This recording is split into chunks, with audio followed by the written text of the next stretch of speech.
तो आपको सबसे पहले हम बताना चाहेंगे भूगोल। भूगोल होता क्या है? भूगोल इंग्लिश में इसको ज्योग्राफी कहते हैं। हिंदी में भूगोल नाम से ही आपको स्पष्ट है, भू प्लस गोल, कि आप समझ जाएंगे। भू मतलब होता है भूमि, पृथ्वी, और गोल मतलब गोलाकार में। हमारे पूर्वजों ने जो ऐतिहासिक रूप से, वैदिक रूप से जो भी ये गणना की, कि उन्होंने बताया कि पृथ्वी का आकार गोलाकार है। इस आधार पे हमने पृथ्वी के बारे में जिस चीज जहां भी अध्ययन किया गया, उस अध्ययन को एक नाम दिया गया कि भूगोल का अध्ययन है, ये भूगोल है। अब इसी को अगर हम साइंटिफिक तरीके से, जो इंग्लिश में जियोग्राफी शब्द रखा गया, उसके आधार पे व्याख्या करते हैं इसको, तो इसमें ये दो भागों में बांट करके, जियो प्लस ग्राफिया।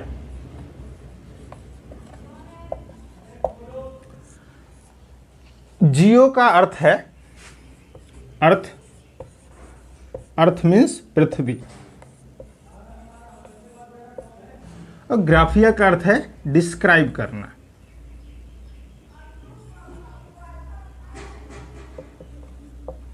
मतलब वर्णन करना।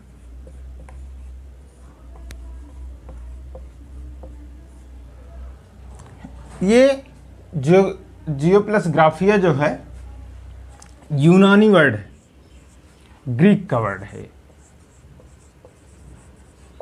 ग्रीक, यूनान रोम का एक शहर है, जहां से सबसे पहले देश में वैज्ञानिकों ने अपना योगदान देना शुरू किया। हमारे यहाँ के, हमारे देश के लोग भी अपना सब्जेक्ट ज्ञान, जो विषय ज्ञान होता था, वो बहुत पहले से इनके पास, हमारे देश के लोग बहुत विद्वान होते थे, लेकिन ये अपना प्रचार प्रसार नहीं करते थे, अपने ज्ञान को अपने ही यहाँ तक सीमित रखते थे। लेकिन ग्रीक के लोगों ने, यूनान के लोगों ने अपने ज्ञान का प्रचार प्रसार करना शुरू किया। इसलिए ज़्यादातर चीज़ें हमें ये दिखती हैं कि सबकी उत्पत्ति ग्रीक भाषा से हुई है, ग्रीक भाषा से हुई है, हर जगह यही मिलता है हमें। तो ये हो गया जियो प्लस ग्राफिया, दो वर्ड। जियो का अर्थ है पृथ्वी और ग्राफिया का अर्थ है वर्णन करना, अर्थात पृथ्वी के बारे में जो भी वर्णन करता है, उस अध्ययन को हम कहते हैं, या उस शास्त्र को हम कहते हैं, उस साइंस को हम कहते हैं क्या?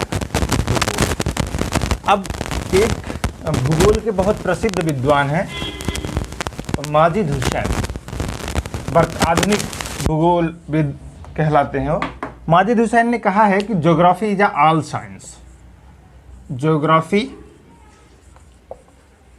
Is the mother of all science.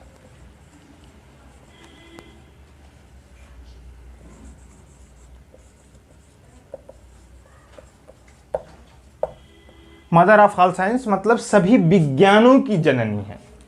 ध्यान देना है, सामाजिक विज्ञानों की नहीं, विज्ञानों की जननी है। सामाजिक विज्ञानों की जननी किसे कहा जाता है? फिलॉसफी को, दर्शन शास्त्र को।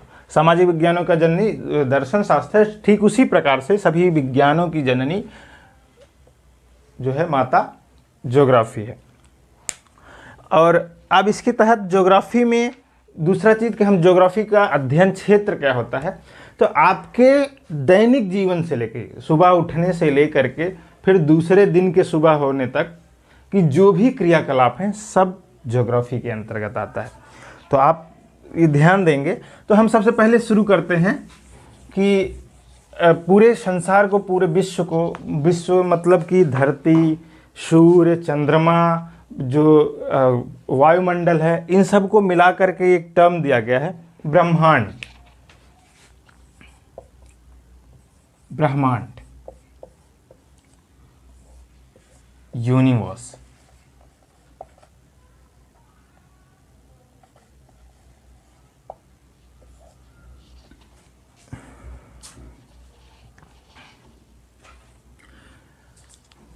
ब्रह्मांड, जैसे ये ब्रह्मांड संस्कृत शब्द है, इसका जब व्याख्या करेंगे तो ब्रह्मांड का मतलब होता है ब्रह्मा का अंश, जो संस्कृत रूप से जो इसका वर्णन है।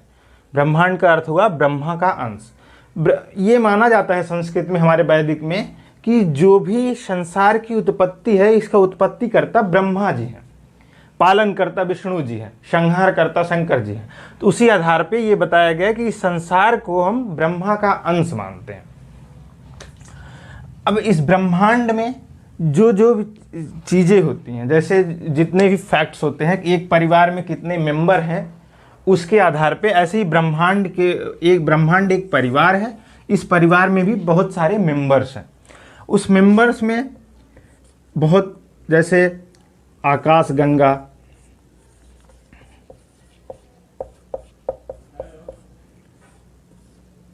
धूमकेतु,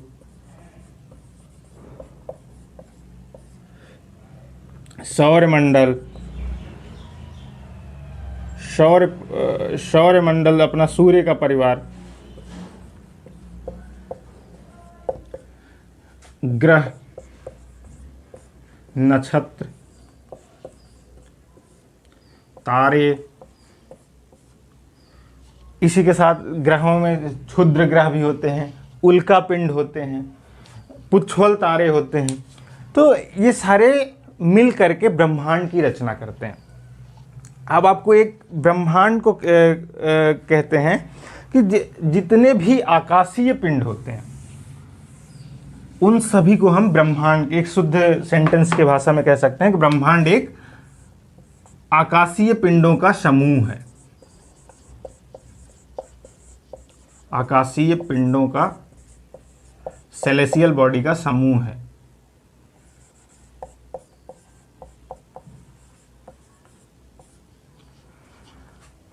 अब आकाशीय पिंड क्या होंगे? आकाशीय पिंड वही सारे अभी हमने जो बताया, सूर्य, चंद्रमा, तारे जितने भी हैं, और जो उर्सा मेजर, धूमकेतु, ध्रुव केतु, ये सब जितने उल्काएं, नक्षत्र, तारामंडल जितने भी हैं, ये सब आकाशीय पिंडों के अंतर्गत आएंगे। अब आपसे ये पूछ सकता है कि कुछ ऑप्शन दे करके कि इसमें से आकाशीय पिंड कौन सा नहीं है। तो जैसे उसमें वायुमंडल के जो पार्ट्स होंगे वो आकाशीय पिंड नहीं होंगे। जितने भी फंक्शंस आकाश में, अब क्लाउड में दिखाई देंगे हमें, वो सभी आकाशीय पिंड होंगे। जैसे सूर्य, चंद्रमा, नक्षत्र, तारे, धूमकेतु, उल्का पिंड, ये सभी आकाशीय पिंड के रूप में आएंगे। निहारिका, नेबुला, सब। अब उसके बाद हम आपको ब्रह्मांड में के तहत आते हैं, देखते हैं अपना ब्रह्मांड क्या है हमारा। जो एक पृथ्वी का ब्रह्मांड किसके अंतर्गत आता है?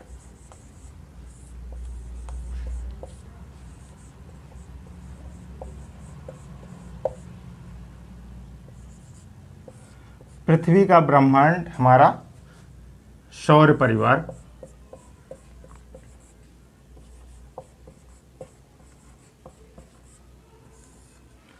सौर परिवार है जिसका मुखिया सूर्य है। सूर्य इसका मुखिया है, इस परिवार का। जिस प्रकार से परिवार में हमेशा एक मुखिया होता है, उसी प्रकार से हमारे पृथ्वी के परिवार का, पृथ्वी के ब्रह्मांड के सौर परिवार का मुखिया सूर्य है। अब इसमें सूर्य इसका मुखिया है, लेकिन सूर्य एक तारा है,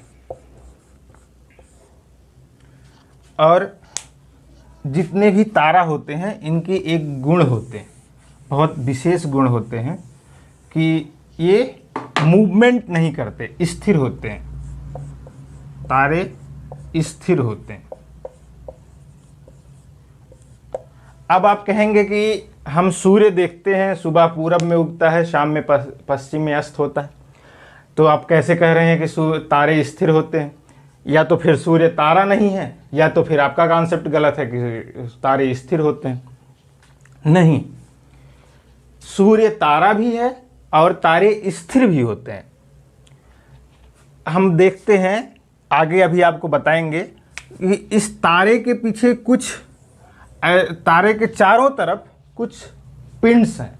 वो पिंड उसके चारों तरफ परिभ्रमण करते रहते हैं, परिक्रमाएं करते रहते हैं। तो उनके जो परिक्रमा करने के कारण हमें ये लगता है कि सूर्य जो एक तारा है जो स्थिर है, इसका दिशा परिवर्तन हो रहा है। क्योंकि जो पृथ्वी है, मान लीजिए पृथ्वी सूर्य के चारों तरफ चक्कर लगा रही है, तो पृथ्वी का जो द्रव्यमान है या जो आयतन परिमाप क्षेत्र है इतना बड़ा है कि हम एक बिंदु पे खड़े होकर के ये समझ नहीं पाते हैं कि पृथ्वी हमारी मूव कर रही है, घूम रही है चारों तरफ उसके, और हमें लगता है कि जो है सूर्य पृथ्वी से बहुत दूरी पर है, इसलिए हमें दिखता है कि सूर्य छोटा सा दिखता है, और ये दिखता है कि सूर्य ही चारों तरफ, ऐसा फील होता है, महसूस होता है कि सूर्य हमारी पृथ्वी के चारों तरफ पूरब से लेकर के पश्चिम में राउंड कर रहा है, जबकि ऐसा होता नहीं। हमारी पृथ्वी जो है सूर्य के चारों ओर चक्कर लगाती है। अब आपको हम आज अपने सौर परिवार के बारे में बताते हैं थोड़ा सा, जो हमारा पृथ्वी का सौर मंडल है।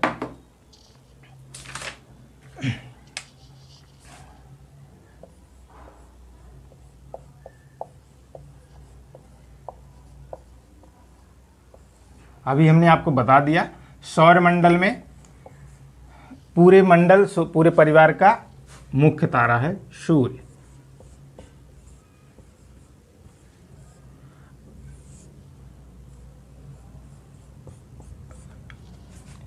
अब सूर्य है, इसके साथ कुछ ग्रह हैं इधर। ये ग्रह सिर्फ इधर ही नहीं है, इनका फ्लो इसके राउंड शेप में होता है, ऐसे ऐसे। तो चारों तरफ हम एक साइड एक पक्ष करके प्रोजेक्टिव मेथड से देखेंगे, प्रक्षेपी तरीके से, कि सूर्य के सबसे निकट तारा है, ग्रह है नंबर 1 पे बुध,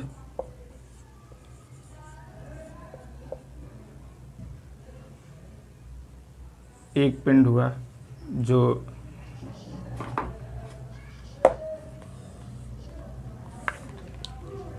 दूसरे पे हुआ शुक्र, तीसरे पे है पृथ्वी। हम पहले नाम जान लेते हैं, फिर आगे बात करेंगे।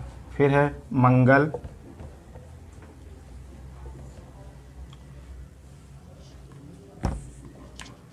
फिर है बृहस्पति,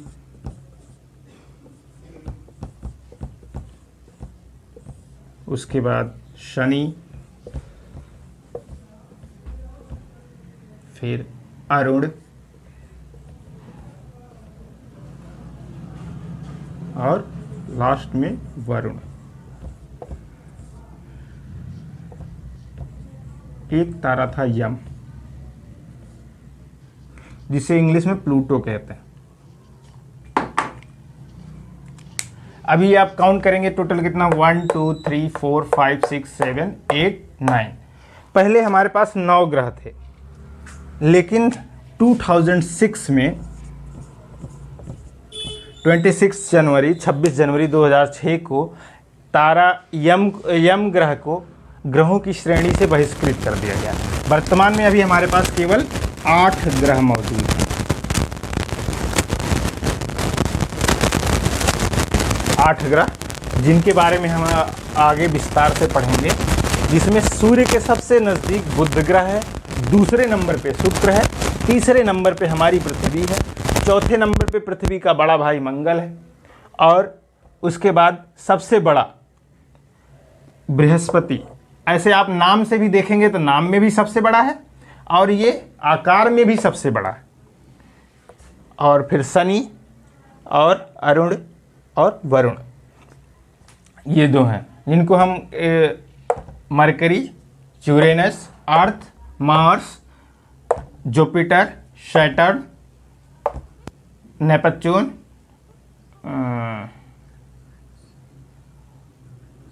यूरेनस और नेपच्यून कहते हैं।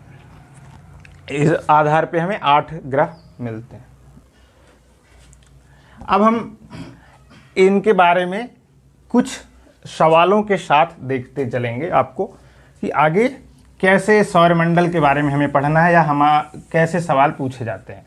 तो यम को हम, आप लोग याद रखिएगा, यम अब ग्रह की श्रेणी में नहीं है, प्लूटो जिसे बहिष्कृत कर दिया गया है। तो हम केवल 8 ग्रह पे ही डिस्कशन करेंगे। और इसे ग्रह से क्यों बहिष्कृत किया गया है, क्योंकि ग्रहों के लिए वैज्ञानिकों ने एक परिभाषा निर्धारित की है कि जो सूर्य के चारों तरफ एक ही कक्षा में विचरण करे। कि जैसे बुध का ये रोटेशन है, रोटेशन सर्किल है इधर, और इधर ऐसे सूर्य के चारों तरफ। आप इधर ध्यान से देखिए, छोटे में थोड़ा सा फिगर छोटा बनेगा। ये सन है आपका। अब इसके चारों तरफ इधर मरकरी है आपका, बुध ग्रह। फिर इसके चारों तरफ शुक्र है और फिर पृथ्वी है आपकी।